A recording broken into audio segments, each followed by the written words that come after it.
Alright, so this is my video documentation for Project 1, the midterm for the Tangible Interactivity class. We're just going to have a brief look behind the scenes as far as what I ended up with code and hardware-wise, and a bit of a tell-all, honest situation in regards to where I ended up versus what I was originally hoping for and kind of what I've learned from the experience.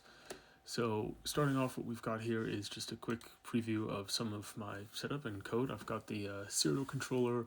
running, and this is a just a pop into the P5 window. So it's honestly like a definitely a more of a minimalist approach and a simple sketch in total, although it certainly has a lot of quirks behind it, and as simple as it is, it certainly a learning experience in that it took me a while to figure out even just a few quick functions to create this kind of interactivity that I wanted. So this is kind of like a quick overview of all my functions. I'm drawing in a few custom pictures. I tried to create these kind of like retro minimalistic cartoonish graphics that I thought would add to the vibe and kind of create this fun sort of vintage feel. I'm drawing each of them in, and I'm using one variable from the data of my touch sensor as a scene controller to help switch between each of those, in addition to having some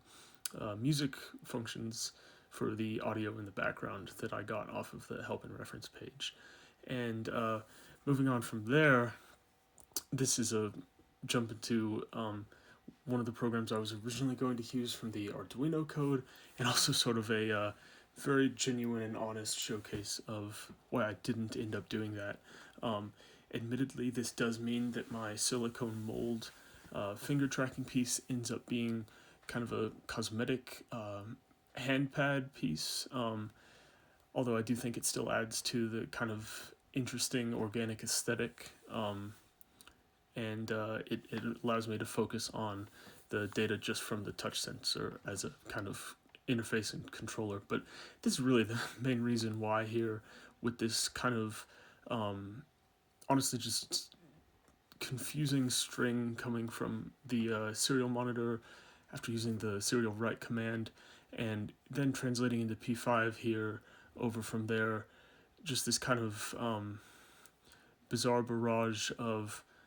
incoming numbers that fluctuate up and down all over the place, and this is the data that's only coming in from the thumb sensors. So, this would have obviously been an interesting idea if I would have been able to find a solution for this, but in the name of usability and honestly just visuals, I didn't want to totally sacrifice any of the possible stimulating or meditative aspects of the experience with how that causes some glitching there, given that the data just travels so incredibly fast. So I decided to shift my focus instead, and focus on the touch sensor and have a sort of organic feel to the setup between the silicone mold and the wiring, kind of this wiring bundle woven into the Arduino here, and this little dining table setup that I've got. Ultimately, I think that this creates still an interesting user experience and feeling, in the sense that you can use your touch signal to delicately flash through each of the individual graphics and kind of do your best to interface with the hand shape and make the different signs, or Buddhist mudras, as they might be called. So although there's definitely some room for improvement here, I think that this is, if anything, a valuable proof of concept. And I've